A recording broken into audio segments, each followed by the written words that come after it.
born blessed and highly favored. And me say all them a pray, them nah see no graveyard. Man blessed and highly favored. Nah see man fail that. Nah see man in a graveyard. Bad mind family a wicked at them.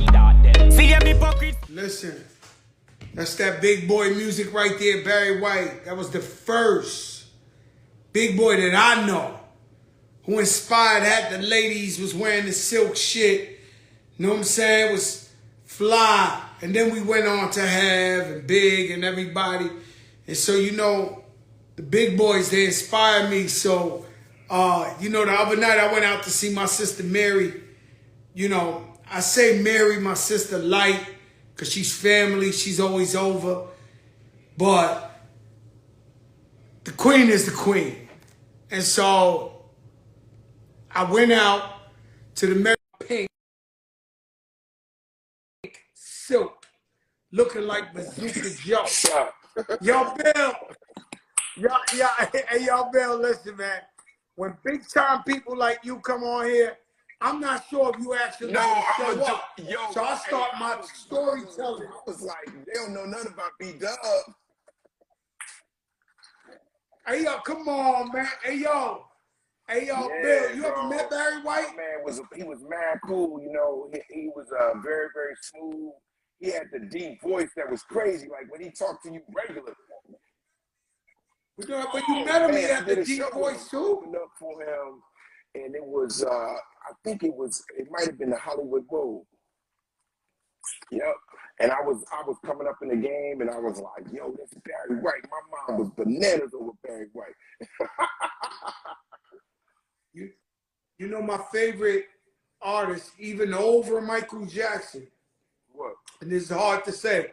My favorite artist is Luther Vandross. I didn't see that coming, but I know why. And I know. Yeah. No, he's my favorite. And so last night we had people over the crib and we was eating dinner. And then my stylist Terrellish started telling me how he worked in the building, in the penthouse of a building, and Luther Vandross lived in the building. And he would get on the elevator almost every day, and Luther get on the elevator. He said, "Oh, Versace, Gucci." Yo, bro, I wanted to cry. I'm not even gonna lie to you. My dream was to meet Luther so bad that when he was telling me the story, I wanted to cry. You never met Luther, I couldn't man. take I'm gonna it, tell you, bro. I met Luther several times, but when he was doing the tour, with In Vogue. I was on MTV at the time, and he was brilliant. Like, he had all these different suits, the ones with the glitter joints. He had the yellow, the lime. You know, Luther was really fly, right? But I got the funniest, like, black vampire story about Luther Vandross, right? So I was at MTV. Oh, I got to hear this, Because Bill. you know he lived in a penthouse right off of Fifth Avenue somewhere. So, yes, sir. This is true story. So I'm literally coming out of FAO Schwartz. You know where that's at, right? You know what I'm talking about? We was filming like a crib. Fifth Avenue, FAO Schwartz, by the Apple Store. You got me. Bird off, Boom, all that. boom. Bam. Okay, you right where I'm at. So I finished work. This is when we used to have Communicar. Remember Communicar? Remember, like in New York, they sent a car for you, but it was Communicar. You had to have a voucher. So when I was working for MTV, they would get us cars, but we always had to have a voucher. So I'm standing on the corner, right on that corner where F.A. Schwartz is, and I'm looking up because the one way is going downtown. You with me? Out of nowhere, this big white limo goes across Fifth Avenue, hits the brakes, and backs up. And Luther Vandross jumps out the limo with a black mink on. In slow motion, he opened it like this. Whoosh. He knew that was you? Are you okay? Is everything good? I thought he was Dracula, right? I was like, yo, whatever this dude, Cause he had known you and No, he saw but you I on the didn't know block he by lived yourself. around there, and out of nowhere he had on the. You don't. He No, he lived lived right there. literally.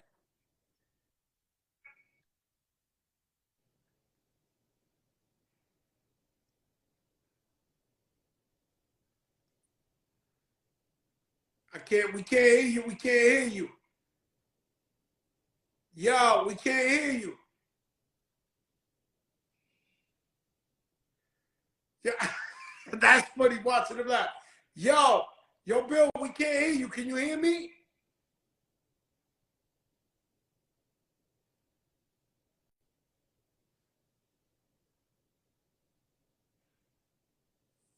Can y'all hear us?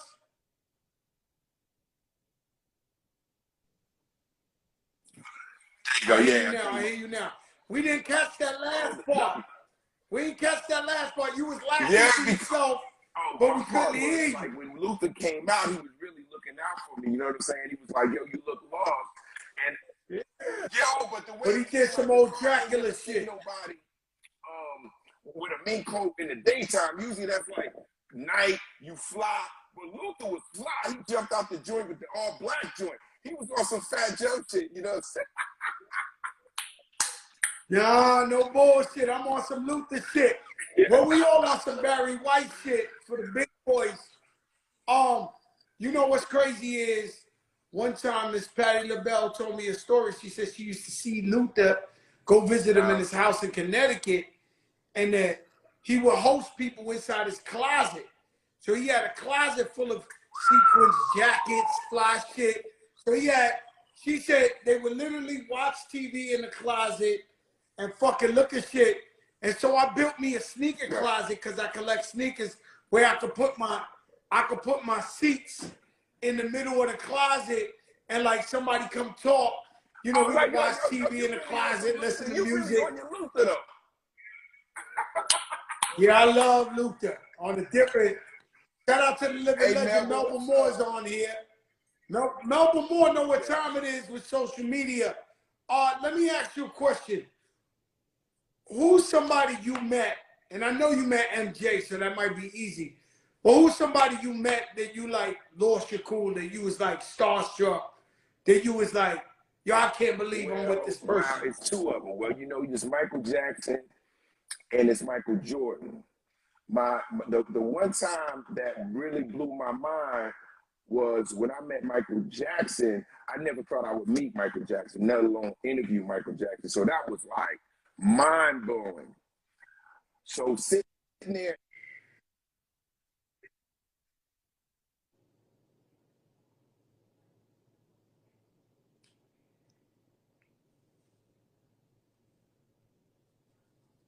I can't hear you, Bill. Yo, Bill, they blowing up your phone so that we can't hear you once they do that.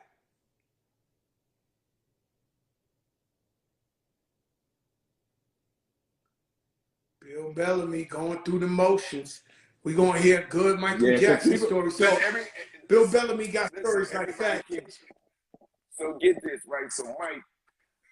Now everybody want to call you when you're on the live. They really want you to get upset and be like, yo, KT, stop blowing up my phone. Yo, Candy, stop it. No shout outs, Bill. No shout outs. You know what they working for. So MJ. Michael Jackson, right? So this was when Michael was dropping that History album, you know what I'm saying, where he did the video with his sister Scream. So Mike was on a comeback trail. He was doing his thing, and he was like, "Yo, I want Bill Bellamy to interview." I was like, "Oh my God, bro! Like I never seen this amount of security in my life, bro. On everything, bro. I never seen nobody roll up. I thought." You know what happens, Bill, is the bigger the celebrity, they pick. Like recently, shout out my sister Angie Martinez. I just seen her first podcast. She just did it with Laura London, which is incredible. All the women, you need to go see that interview. But I feel like Laura London picked Angie Martinez because she felt comfortable with her. She said it like, yo, everybody been trying to interview me, but I'm comfortable with you.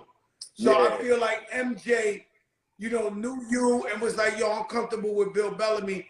I know he ain't gonna be trying to jam me up or nothing like that. And I So he shows up with mad security. Bro, I don't know if you ever got a chance to be around Mike. You wasn't really getting close to Mike unless Mike was saying it was okay. It was like he was rolling up like a diplomat, right? It was like 20 deep. It was everybody with the little microphones in their ears and little black jackets, men in black hats, pat down joint. You know what I'm saying? They making sure, hey, Mr. Bellamy, turn around. Oh, like that. I was like, yo, let me tell you something. I got a friend. I'm gonna say his name. He'll laugh at it, but you know, my brother Guy 5001, that they be styling everybody, right. they be doing the clothes for me, Biggie, Khaled, everybody. He told me a story, right, where he got asked by Rodney Jerkins to go downtown in Manhattan to dress Mike up. MJ wanted some suits or something. So he tells me he grabbed Poppy. He got Poppy that worked for him for 1 million years. So he says, yo, Poppy, we going to fit somebody, but you can't bug out. You can't get nervous. You got to hold. So Poppy's like, who? He's like a big guy, right? So then Poppy's like, who? Like Michael Jordan? He said, no, bigger than him. And so Poppy was like, what? He was like, so he told him, yo, Michael Jackson, but you got to keep your cool. So they get to the studio. Right. Michael ain't there yet, right? Rodney Jerk is there. So they waiting. So Guy, my man Guy tells me he went to use the restroom, right? And he said while he's in the restroom about to take a piss, he's taking a piss. Big security walk in the door, boom, check everything, and says, you can come in. And Michael Jackson walks in the bathroom.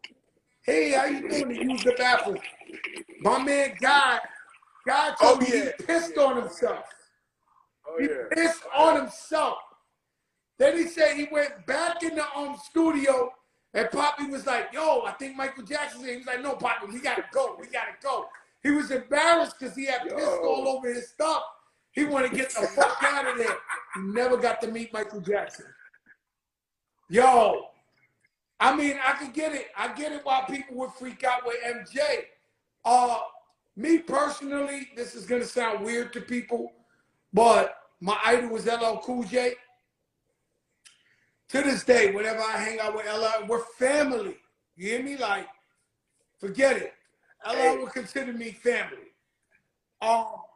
And every time I get next to him and talk to him, I feel like a little starstruck. Well, you gotta understand. You know what I'm saying? He's a New York cat. You came up in the game together, you know what I'm saying? And he definitely is a pioneer in the game.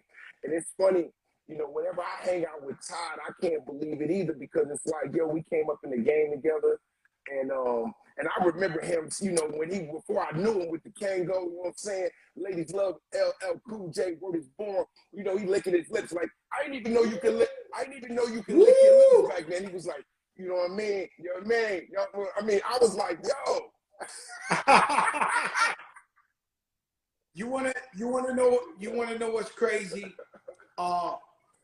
And we'll get into the podcast stuff and all that, but they just dropped one of the illest documentaries on Supreme Team. And Supreme Team is a legendary street crew in New York City. And so Nas dropped it. When I tell you this was amazing, but I'm going to tell you what's the most amazing part, because it was a three-part series. The most amazing part of the Supreme Team documentary was in New York City, we got certain pictures, like photos, that capture a moment of time. Don't like to big him up, but you know, he's dead now. The guy, Alpo, he took a picture in this legendary Dapper Dan Louis Vuitton jacket. Nicky Barnes, another guy who ran it. He was on the cover of Time magazine. Frank Lucas, another guy who ran it. This is crazy. He had the chinchilla with his girl. But I'm saying, these are iconic New York City pictures. Well, the Supreme team, at one time, they were celebrating Supreme and Prince's birthday, and they had Fat Cat, Pappy Mason, Supreme. There's a picture that's been around for 30-something, 40 years that if you know the pic. And in the documentary, I don't know who the fuck had a video machine at that time, but they videoed that party and they made that pic come to life. So this pic I've been looking at for years. You actually seen Melly Mel was rapping. And so what's crazy is the camera pans to the crowd and there's a young 15, 16-year-old LL Cool J standing in the crowd like a fan with his Kango on, looking 60 pounds in the crowd, and he was like, yo, that's me. And LL was on the documentary and it was like, Nas was like, you never seen this. Like, there's no way. And he was like, yo, you know what? So LL, so honest, he said, you know what? I've been to legendary parties, and whenever I seen that picture, I wonder, like, I know I was there, but I can't prove it, so I won't say it. But I knew I was there, but I couldn't say it. And then they showed the video of LL in the crowd. Yo, it was ill. What is it on? It was what ill. platform is it on? I'm a definitely tap in with that. Hey, let me talk about you as a legendary rapper, businessman. You know what I'm saying? You do it all. Let me tell you, I hadn't seen you do a show in a minute. When I ran into you in Vegas, bruh, let me give you your flowers, man. You got so many hits that cats, it's almost like they relearning you. Like, I'm sitting there going, oh, that's right. Oh, I must have said, 52 times, bro. Yeah, thank you so much. I appreciate that. I come from the beginning, Terror Squad, you and your man Pun. Like, I always thought that you was one of the coolest Puerto Rican niggas I ever seen in my life. Like, I don't know why. I swear to God. No, that is a fact. I was like, yo, man, Joe, where you from? Like, yo, his swag is so authentic. You've always been yourself, and your rhymes is always, about who you are, Joe Crack, you know what I'm saying? Listen, I'm a hip hop fan for real, and I've come up in the game with you guys, and it's really an honor, man, that people are finally giving everybody their flowers. Like, we're in a different era where we appreciate each other in a different way. Before it was more competitive and everybody was in their own squad. I remember back in the day, you had your own, there was nobody breaking in that little, you had a clique and y'all just stayed over there, and then there was another clique that stayed over there, you know what I mean? But now, well, you know what happened is, somebody explained it to me, and I'm gonna explain it to you, right? When we was coming up, we was young, whether it was rap or street guys, it always felt like competition, or like I'm tougher than you, or this and this and that. And then if you stick around successful long enough, they start to not look at you as competition or beef. They start looking at you like the big homie, the OG, the icon. So now the guys who would have hated on us and ice grill us, they look at you like, yo, what's up? And you be like, yo, what's up? It's all love. And it's all love. But you gotta fight to get to that status where they like, all right, that's my brother Fat Joe. I know it's all love. I've been in the game now, let's see, 28 years, right? And I've seen you can attest to this. Like, we seen hip hop grow and blow up and get its flowers. You know what I mean? I was at the beginning of the hip hop when hip hop was going pop. Like, when hip hop was mostly, was Yo MTV Raps. I grabbed hip hop on the wave. So you got to understand, like, there was rap. Nas caught the wave. Naughty caught the wave. Snoop and Dre caught the wave. They was coming up right when the doors was opening up to the music, and it wasn't so like, oh my God, we can't play rap. Rap was starting to, get on its feet, and so that part of hip hop is legendary, bro. Like when I hear some of your stories, I be like, yo, that's right, because I was around you, but I wasn't in your crew. But like I was around, so when you start telling stories, I'm like, yeah, I was in New York, like yeah, you was over there.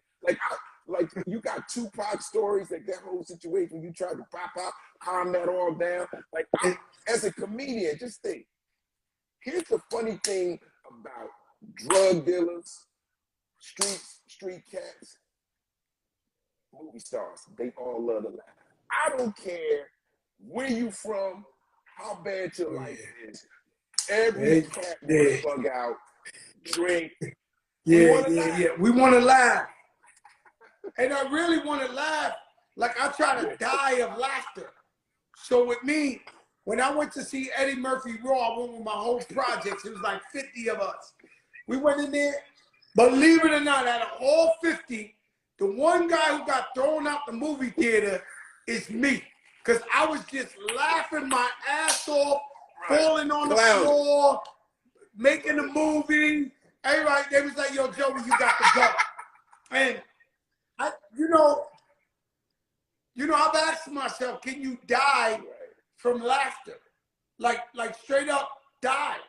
Because I had some moments. So one time, I tell you this crazy shit. One time, so Big Pun, may he rest in peace.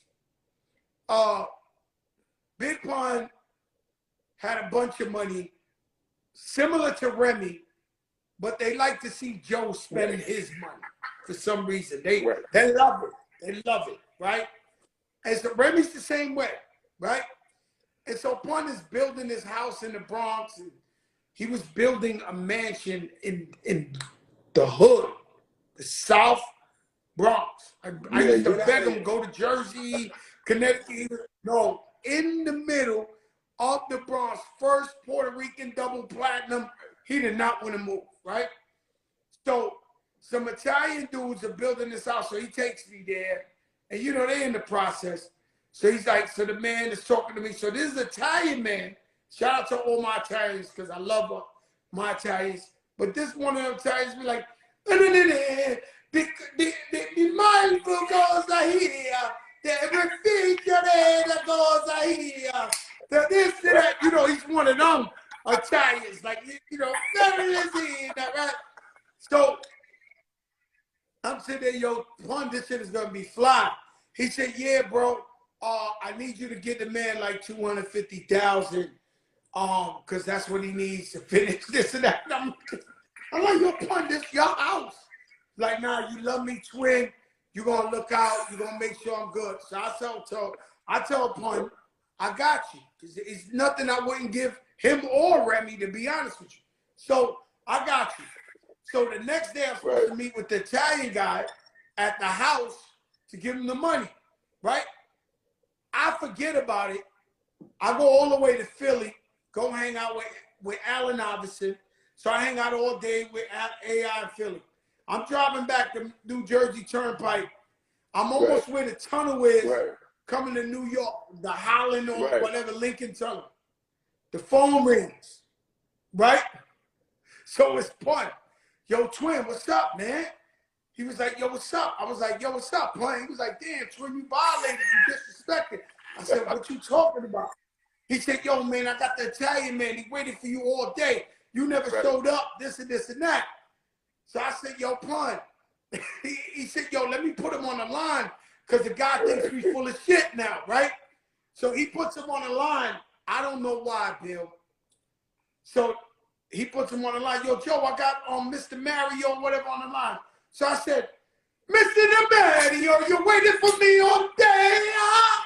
You wanted the money, huh? Yo, Yo, Mr. Mario, huh? Yo, listen, yo, Bill. I laughed so hard. Yo, Pun was furious. He starts laughing on the phone. Ah, Mr. Mario! Yo, Yo, we go so crazy. I literally thought I was gonna jump out the car. I couldn't take it. Like, yo, I just couldn't fucking take it. I was about to jump out my car on the highway to listen to the radio. You wanted the Malbo? You wanted the Malbo? And your man Pun jumps in with the ad lib, like he forgot he was mad at me. Bro, sometimes when it hits, you can't get out of it, B. I've had moments on the movie set like that, bro. I can't. Well, you just started laughing, then you can't stop. Look at you, bro. Like, I've had movie scenes where I gotta go. I got cut. I can't do it, bro. I can't. I done caught the giggles. If we call it, you done caught. You caught one. You can't get out. Oh no, I couldn't get. I thought I was gonna die. One time after that shit, I was like wondering, could you die from laughing? It was hurting. Yo, bro, that shit happened to me recently. I don't know where it happened. It happened somewhere to me that I just kept fucking laughing and I couldn't like every now and then. It's not often, but every now and then you laugh so hard. Yeah, you catch the giggles, I guess. Man. Where you like. You know, like my son had me rolling one day. He made a face in the car, B. I had to pull over. I couldn't get it together. Like, I couldn't even look at him. For a second because I kept thinking of it again. Yeah. When you keep, you're like, my head would blow off, man. You know what's crazy is while you're laughing, you start thinking of other shit. It's just breaking up a little bit. They're like, yo, I hope he don't say this. Yo, I hope he don't do that. Yo, this shit is crazy. And then when you start thinking ahead of the laugh, like you're already laughing. But if you start like, don't say that. You know, they say, well, that shit is crazy. Let me tell you something, man. It's been one of my dreams to, I can't announce nothing now, but let's just leave it at that. It was breaking up a little bit. Let me ask you a question. With Bill Bellamy, it's not clear? It's back. You can't hear me, Bill? It was just bouncing. Okay. Hold on one second. Let me see. Somebody like you. See what's up with the headphones.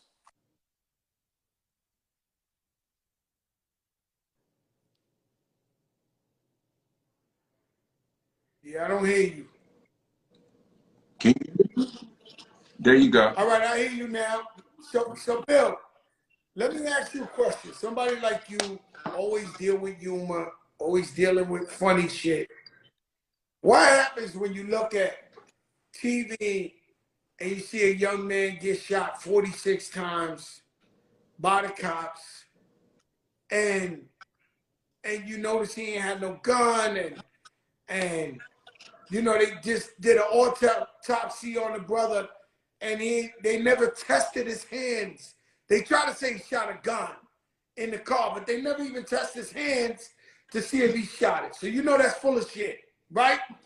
But what makes you serious? What makes you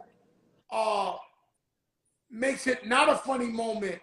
And when do you lose your cool, I always feel like when it's an injustice, I'm always for the underdog, right? You know what I'm saying? Like I came out of the bricks, you know, I'm from North New Jersey, you know, straight out the hood, you know, wasn't no HOV lane for me to get out the hood. I just found my way through laughter, right? But I seen one of my best friends get killed on Christmas Eve at like 14, like it's great, traumatic stuff, right? And so I've always felt like laughter for me was a way to get through the pain in a way, you know what I mean?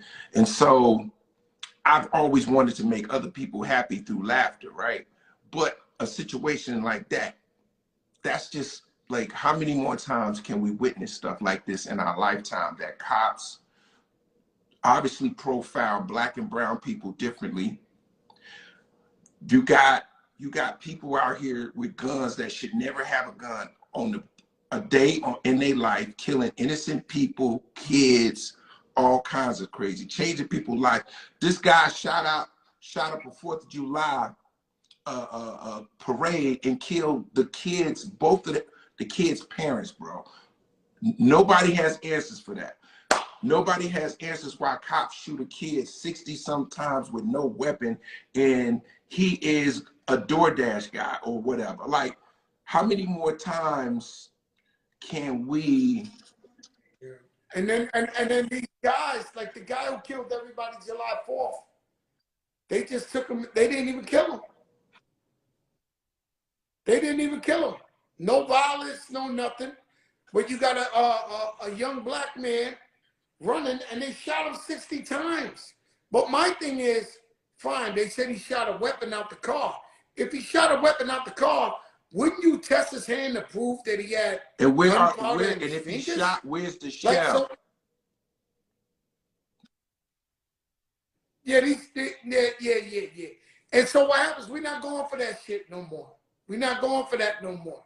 But we gotta have, I know we want to keep it laughs and everything, but we gotta have a certain type of energy. Our sisters in Russia, hostage, Brittany Griner, for a pen, right? And so she had a, if she needed it, but she had a doctor who wrote a medical letter. I feel like they're gonna have this girl, God forbid, years and years and years, unless they do a prisoner swap or something like that. And you know, it's just some real shit going on out there. It's politics with her, right? You know, there's beef with two countries. She's in a situation that ain't that serious. A pen, I mean, oil, whatever, CBD oil is not the end of the world. That's not like trying to bring a kilo across the country, bro. Stop. Come on. Okay, so, you know, hopefully that the politics will not get in the way of doing something that is righteous for this girl who's an American citizen. So that's just bottom line. We can't leave our people over there in a tough situation like that over no goofiness. Now, I don't want to get too crazy, but just imagine if it was a white Olympic swimmer. You think they'd still be there? Case in point. Look, I don't even want to go there, right? Because you know, we don't even, you know what I've been saying too? I've been saying, believe it or not, with all the conflict we have in our community with the police, I still don't see that much outrage or people speaking up against what happened to them little kids in Texas, where the cops was outside the door, where this guy was killing little kids for 77 minutes, and they was outside the door, scared to go in the classroom with bulletproof shields, bulletproof everything. They heard these kids get killed. And so, you know, and so what do you do? What do? You do a stand-up that goes to that? I can't. You can't hit, when you're doing stand-up, you can't hit something like that. That's too painful, and it's not even there's no laughter in there nowhere.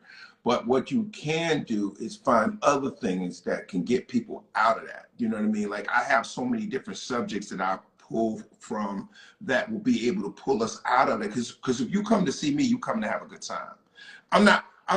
You're not going to see Bill Bellamy to go down. You're going to see Bill Bellamy to go up. You know what I mean? So it's my job as a comedian to be able to sort of pick the right songs, so to speak, the right tempo to get you on a vibe. And that's where I'm at, you know what I mean, with my stand-up. And that's why I've been in the game so long, because I just know how to do it. I'm blessed with this gift to make people laugh, and, you know, I embrace it. You know, and that's the same type of stuff that I'm doing with this new podcast that I was telling you about earlier. It's like, I think Top Billing is going to work because it's the right time. And I just think, you know, it's the right tempo. Like, we want to have a place where cats can come like yourself.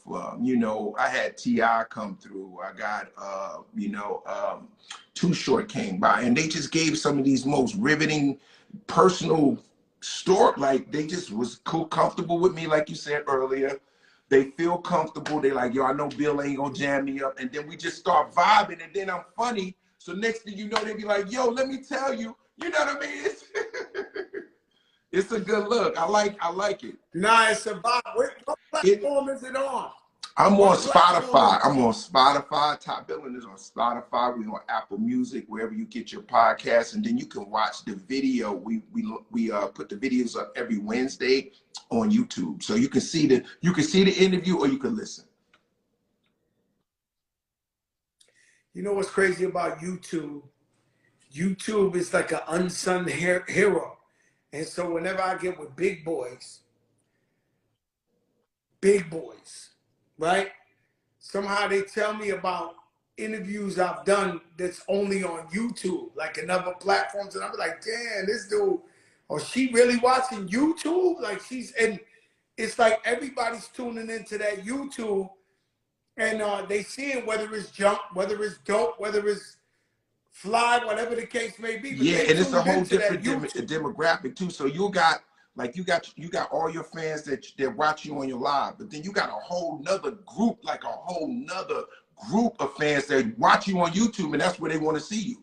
And then you got other people that track you and do your things on Facebook. So it's sort of like you almost have to be everywhere. You know what I mean? That's what I'm learning with the technology. You need to be everywhere. And, you know, you always put out good content because you're so crazy. Like, you just say what you feel. That's what I love about you. Like, you just like me. Like, you just go from the hip and it's what it is. YouTube.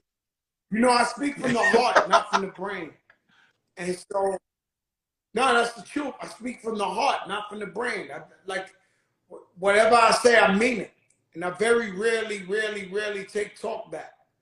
You know, I've trained myself that if I say it, then it is what it is. And so I try to be as transparent as possible.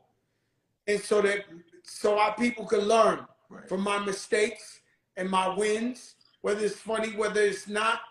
You know, somebody's out there undecisive about something, and they might hear some shit Fat Joe said. You know, I tell people about getting beat up as much as I say I beat a person up on this platform. Like, I be like, yo, that time we got our ass whipped, we was like, yo, I gotta tell them the truth. They gotta, shout out to my brother Grand Poobah. Hold on. What's up? Yo, Poobah. Yo, Poobah, I'm doing my live, man. Look, Poobah. What's up? Bill Bellamy. Yo, tell him I said what's up. Yo, Poobah. Oh, that's the Fat Joe boot, the Kanye boot? Oh, he got the Kanye boot. The shit I had on. Yo, Poobah, you gotta stop, man. What up, Pooh? What up? We on my live, Pooh. That's my man. Yeah. That's Bill Bellamy. I'll hit you back. Yo, bro. Love you, my brother. Listen, I got a show tonight, man. I'm in Toledo. I'm about to light them up, bro.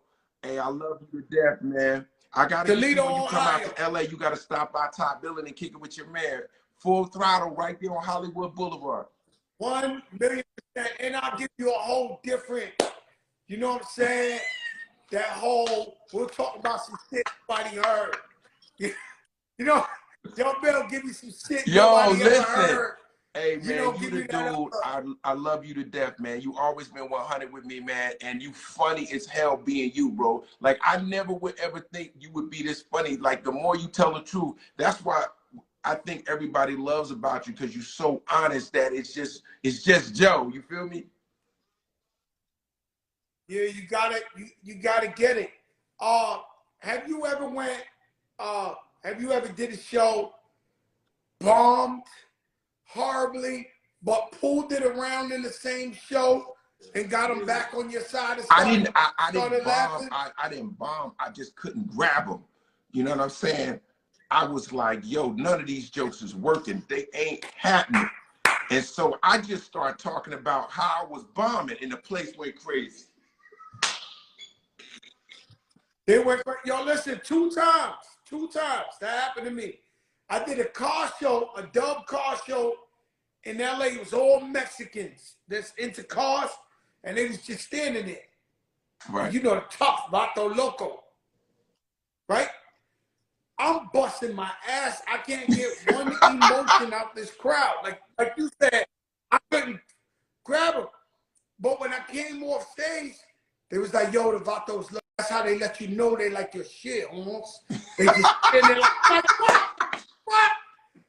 And it happened to me. Matter of fact, it happened to me 2 times. LA, another one. I went to some weed concert. Right. And nobody was more. It was 100 degrees. They was all smoke. That was maybe 5. That was the beginning of cannabis shit. Like everybody had edibles or this. Like everybody was getting high, right? And so when I went to the back, I was a little disappointed because I was like, damn, like, you know, I'm used to ripping shit down. Right. And I go to the back and I said, damn, man, I fucked up. And the owner of the festival was like, you crazy? We stoners, Holmes. We stoners. Everybody's high. They love the show. We just Yo, they high, felt it. Holmes. I said, Yo, they damn, was so y'all. high, they felt it in their spirit, Joe. Yeah, they was high out of the motherfucker. They was in third person over there in that motherfucker watching. Yo, I mean, I get what you're saying. So tonight you in Toledo, Ohio. The podcast is called Top Billing. Do you ever play that? Milk is chilling. Bill is chilling. That's What the beginning. That's the Top Billing. Top Billing. Yeah, that's our song. That's our theme song. We official. My brother Number Love, thanks for coming on here, man. I appreciate you, Bill. You're a legend. All right, man. You a real soldier, man. Thank you, man. God bless. Peace, brother. Peace. Bill Bellamy. And let me tell you something. Bill Bellamy got some motherfucking stories for your ass. You don't know who I know. Ciroc, Wild Cherry Pepsi. I want y'all to know, I come on here because I love you guys. And every now and then, I feel this bond between us. Man, they got the Herschel Walker. Your Herschel Walker went all the way left, right? Dickie Barber was good.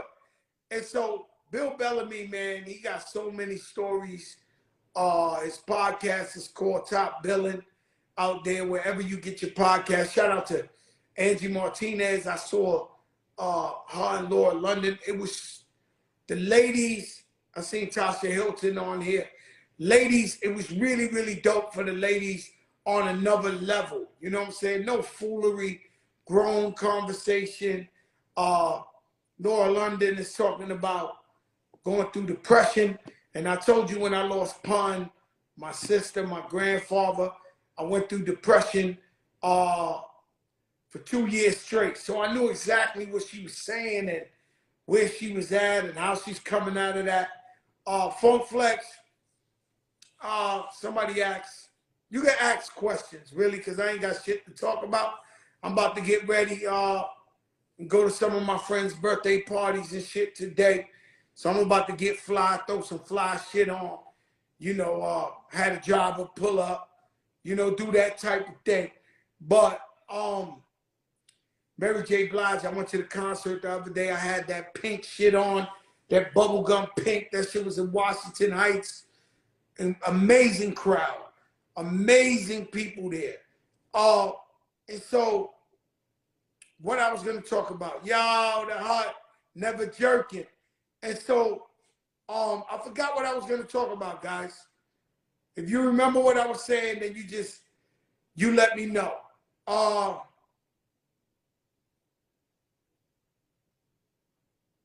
Oh yeah, Mary, she's in. All right.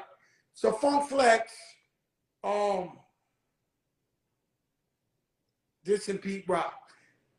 I don't like it, right? And so Pete Rock's a legend, an icon. He's produced some of the greatest music I've ever heard in my life. Funk Flex is my brother. Always supported me my whole life. I never go against Funk Flex. But I just think somebody needs to intervene there because it's not a good look. And some people be ready for the shit, though. Like Funk Flex, if you talk about him, if you diss him, he has 8 million people that listen to him every day, and he's going to go hard. I recently saw that with Gilly from Philly. And Gilly going back at Ross or some shit. And Gilly looked like he can't wait to talk shit. And so there's some guys that live for that shit. And they'll take it another step. And they can't wait to go there. And so I just feel, guys, let's take a step back. And what haven't we learned from and so what you should ask yourself is, cause we old, I'm old. You know what I'm saying? So if I did somebody, and I asked myself, yo, if this person died tomorrow, would I feel bad about it? And more than likely, I would feel really bad about it because I love them. Then I would refrain from talking about them or dissing them, right? And so Pristine Jewelers is in the building. Yo, Pristine, I heard you in Tel Aviv on a spiritual sabbatical. You out there in Jerusalem getting cleansed. I went by you yesterday. Y'all was closed. I wanted to get that new piece. And so, listen, man, everybody, you know, the game of hip hop is a very political game. And so it's like, you know, the Griselda boys are like, yo, why we ain't getting played like that? I understand your pain. I understand what you're feeling, because I've been like that. We put our heart and soul into the music, and they don't really play it on the radio like that. But maybe a DJ Funk Flex, you have to know when you make music, at least me, I taught myself to think like a program director. Program director is somebody who plays the music on the radio. And so when I make music, We Thuggin', or What's Love, or Lean Back, or Make It Rain, or All the Way Up, or, you know, these records, Ass Up, Face Down, I make it thinking like a program director to actually get it played on the radio. But when you're making music that is gangster, crazy, slow, that really ain't the one that's gonna fly 2022 on the radio. And so it's great for us that love the culture. I mean, if you ask me, Griselda gets a lot of love. They have Virgil designing their shit. They cool with Kanye, cool with fucking Jay-Z. They get a lot of money. They get a lot of love. And so in order to get played on that radio format, you got to make that type of music. And so streaming, you got kids that never left their house, that made hit records streaming. And so they never even had to go to the radio. What Pristine said, we need music. We can shake our asses too. Yo, you stupid, Avi. And so streaming, you know what I'm saying? You can put out music and the shit blow up on streaming. Let me tell you about streaming, right? Yeah, they don't pay you that much. They pay you bucks, cents on the dollar. But let me explain something. Back in the days, when we put out albums, physical albums on CDs. They would go to the record store. People would have to line up and go to the record store to buy your music. That took a lot of dedication. A lot of people, Late Cheesy, what's up? A lot of people had to go really, really support. Once they bought your album one time, hopefully, unless somebody stole a CD, unless somebody broke the CD, that's all you was getting. And so with streaming, every time people listen to your music, let's say they listen to a song, I don't know what the number is, 30, 40, 50 times, it goes as a sale of your album. So basically for the time, as life goes on, they keep streaming and listening to your music, it counts as sales. So now you make money forever off this music. Years ago, it would just be you buy the CD one time, that's that. If you lost it, you got it again, that's it. And so now with the streaming, yeah, they should pay us more for streaming it, but you actually get more than when you was just putting it in record stores with CDs. Any questions? Because I'm about to get the fuck out of here and go shake my ass in a second. I got me a driver. Listen, very rarely I like to drive myself. I don't like drivers. I actually drive everybody. But when I call ahead of time and say, I need a driver, chances are I might go and drink some Ciroc, some Ace of Spade, get into the vibe. I might put on some Valentino shit later. You know, that's my thing. If you ain't noticed that by now, that's my thing. I give them pain. That's my thing. I work hard. I bust my ass so I can give them that pain. Every time I see them, I got to give them that work. They know I'm coming through. If you invited me to your party, you know I'm coming through. It is what it is. So wear your fly shit if you don't want to feel like Fat Joey coming through too fly. Simple as that. And yeah, there's a bunch of things. You know, we talked about Brittany Griner. We talked about the brother who got shot 60. We talk about real shit on here. Real issues. Real shit on here. President Biden, he's in Saudi Arabia. All right, cool. He out there. Don't you want gas prices to go down? I don't understand. People are crazy, man. People are crazy. You notice your gas shit, you keep talking about the price went up. Yesterday's price, not today's price. The man goes over there trying to politic some cheap gas for you, get you some good prices, and you mad as fuck that he went over there.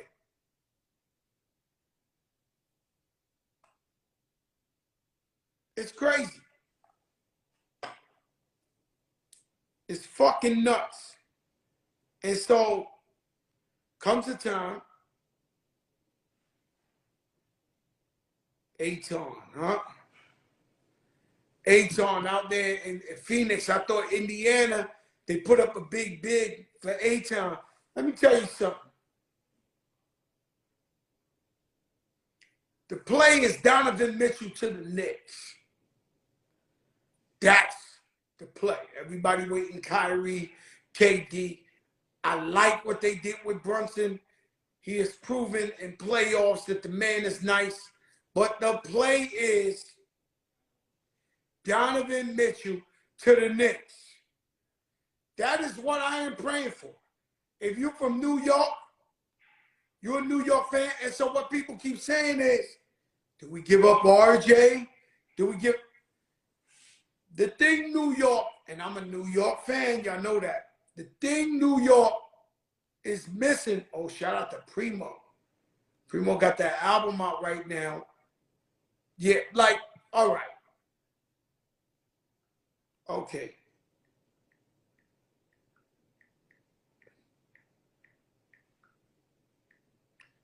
Let me tell you something. Y'all want to talk something? I saw some shit. Don't know how real it is. It was on Instagram. It said Ricky Martin facing 50 years. Kenny Burns, what's up, my brother? Let me tell you something. I don't know the business. I don't want to be insensitive. I don't know what happened. What I do know is Ricky Martin is one of the nicest guys I ever met in my life. And now, I'm going to go out on a limb and not know the facts, not know nothing, and say, this has to be a lie. I mean, when you see a guy who's the sweetest person in the world, who's the nicest guy in the world, I really hope this is a rumor, and I have to see it. I cannot believe it. I don't believe it till I see it. And so all I can say is I'm not in nobody's bedroom. I don't know what nobody's doing. I know that this guy, man, come on. I mean, I'm just saying we're going to need proof, or we're going to have to see what went down or something, because, you know, nah, no way. And no way. Primo got a new project out, executive produced by Nasty Nas. And they got a joint on there I'm loving. It's Remy and Rhapsody, Real Boss. Neo has a new album out. I listened to it today. That shit is fire. Nah, I don't believe it. Melissa, I know the reggaeton verses is coming up. Looney Tunes, they living legends. The verses is coming up. Looney Tunes, reggaeton, first reggaeton verses. And all I can say is, you know, we seen big giants and everything that go down. Not Ricky Martin. I don't believe it. And it's not because I don't believe that. And so get that Primo album, get that Neo album, stream it.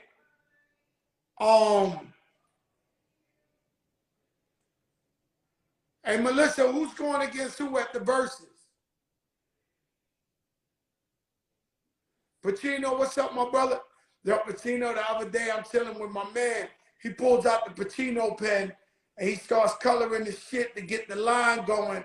And he was like, yo, this is the best shit in the world. He did the line. Crazy Legs, what's up, my y'all crazy legs? Y'all crazy legs. Joe Crack is always there, man, when you need him, huh?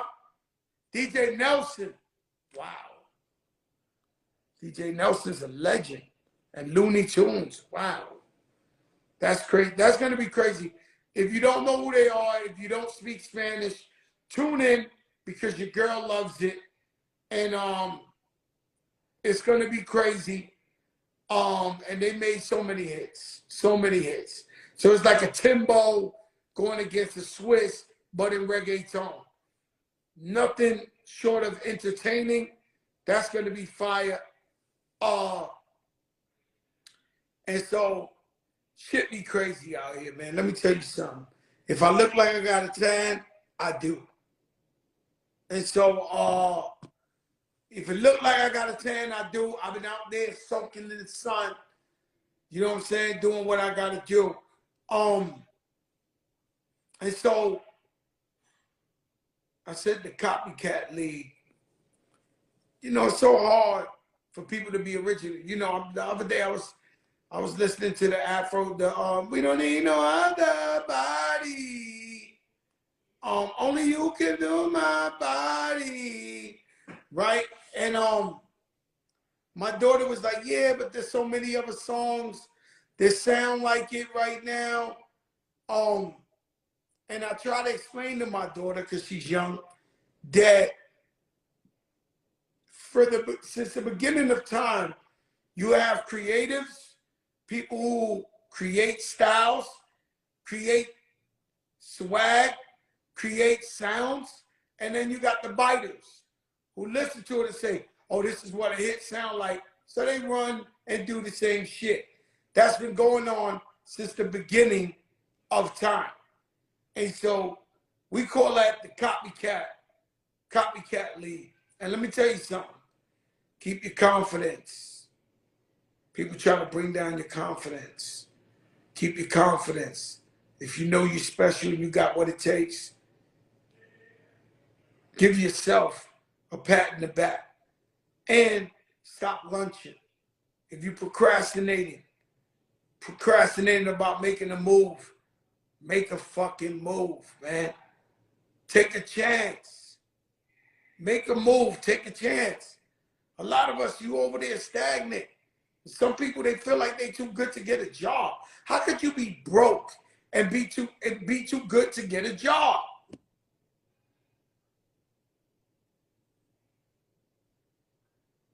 How could you be broke, but you're like special to get a fucking job?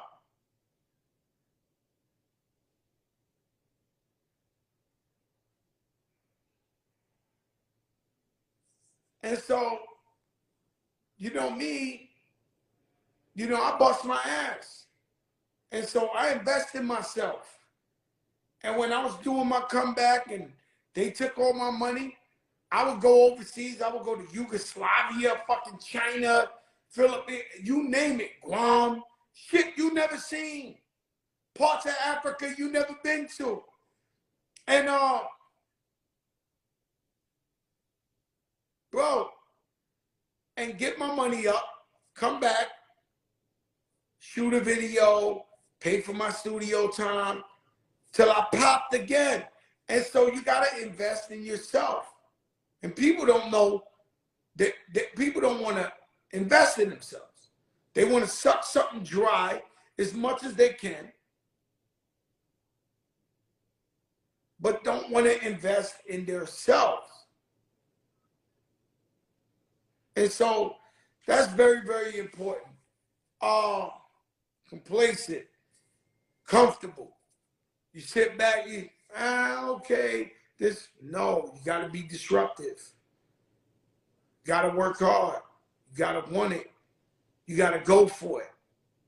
You got to speak it into existence. This shit is never going to come to you. No one is ever going to knock on your door and be like, yo, I got this for you. There's some people with a weird mentality that believe someone's gonna knock on their door, or like the bird that flies over, just drop some riches on your lap. That, my friends, is not going to happen. And it never happens. Do you know how it happens? Hard work, busting your ass. Christian Dior, what's up, brother? Hard work, busting your ass. There's no other way. And when you bust your ass, you keep going. Angie Martinez just put out a podcast. My sister, she was just here in the pool getting sun. She said, oh, wow, yesterday's price ain't today's price, because she showed me a podcast, went #1. I said, you know what? Keep going. Keep going. And so it ain't enough. You got to keep going. You got to put out another one, a bigger one, a clever one. That's it. You got to keep going and you got to work. Because if you don't outwork the competition, you get nowhere fast. I would definitely be out there to go see Usher. Usher owes me a pair of sneakers. I need everybody out there to hit up Usher and say, Usher, give Fat Joe them sneakers you promised him. Don't ask bet on him. Don't tell Joe you give him them pair of sneakers and you're not.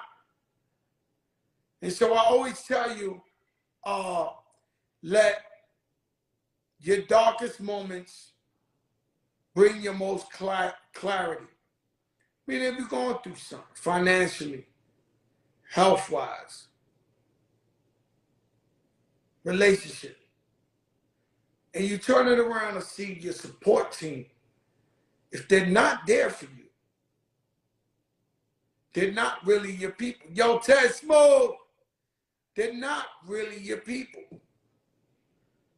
And so, the people that keep it real with you, I always tell you that story of when I had like 40 guys with me in Puerto Rico, and one day I grabbed them and I said, yo, listen, I ain't got no money no more. These guys drinking champagne, staying at 4C. Bums. They never did it again. They be lucky to go on the Bronx exit 13, Andreas, or in Allenton Avenue, the fucking motel you pull in. And so I got like survivor's guilt. I'm trying to look out for them, taking them all around the world with me. They drinking bottles of champagne, eating lobsters every night, meeting girls they would have never met in their life. And so I finally tell them, and it wasn't true because I wasn't broke, but I just want to see who was with me. 35 out of the 40 turned around and was like, yo, this is our money. Yo, this. And then you learn who your friends is. Your darkest moments use your most clarity. So God gave me that message to see who was really with me. The 5 that was with me, to say, yo, God, I'm with you no matter what. They still with me to this day. And so that's how you see you said, damn, Joe used to be posse deep, but they wasn't really with us. They was in there for the good time. They was good in there to fuck the girls, to pop the champagne, hang out at Jimmy's every day, but they was not really with us. And they ain't put in no work. And so sometimes you gotta weave out. See who's really with you, who's not. Status select, what's good? E Philly, I seen you laughing. You always been with me. You always been my brother. You always had my back. And that's why you still my brother to this day. But you know, just imagine it. You get one life, right? God blesses you out of nowhere. Because you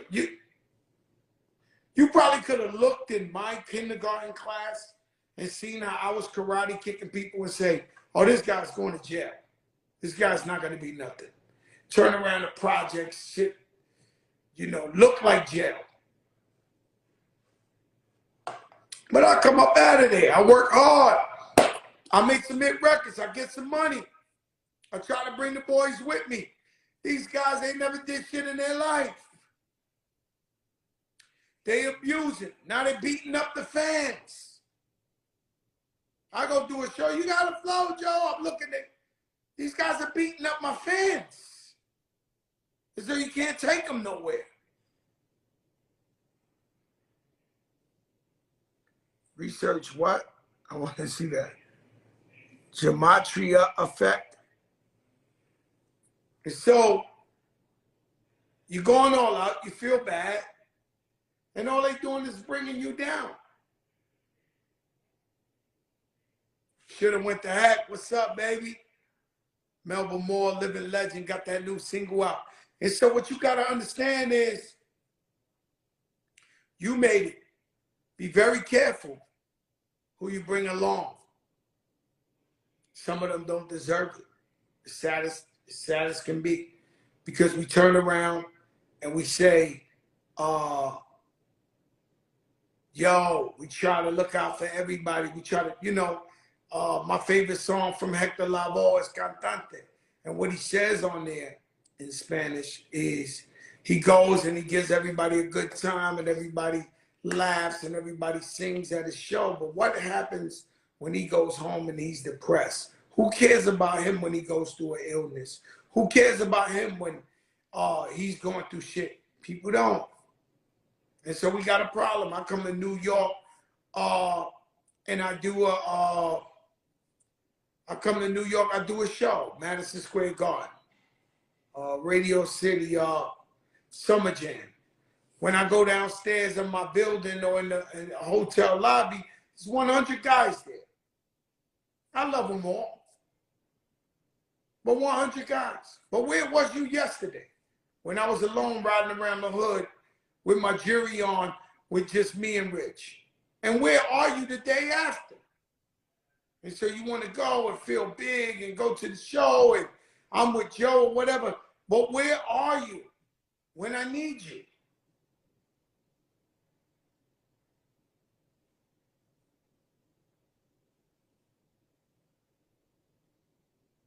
You see what I'm saying?